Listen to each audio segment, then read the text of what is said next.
todo lo que haga falta, sí, Joan, todo lo que haga falta para mantenerse aquí en el poder en Valencia y tratar de recuperarlo en España. Van listos. Y encima, todos peleados. Encima están todo el rato peleados por las sillas. En Madrid, el dúo Pimpinela. Aquí, en Valencia, Camps, que no ha dejado títere con cabeza para aplanar a Zaplana. Y de la ciudadanía, de eso nada. De eso, nada. Eso es ya otro cantar. Hablar de la ciudadanía es otro cantar. Pero yo os digo que el 9 de marzo también la ciudadanía le va a cantar a ellos. Les va a cantar las 40, las 50, a la Brisca, el Tute y el Órdago, a todas,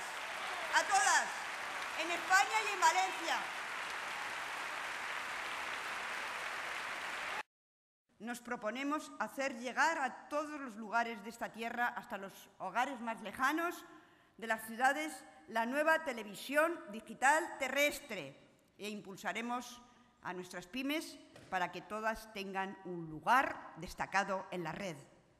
Los valencianos y valencianas vamos a modernizar y a relanzar en España y en el mundo nuestros mejores productos, entre ellos nuestro vino, porque queremos que esté en el mundo, en Europa. Nuestras denominaciones de origen, empezando por crear las 2 primeras reservas de la biosfera de la comunidad, las reservas del Alto Turia y Sierra del Rubial y los meandros del Cabriel.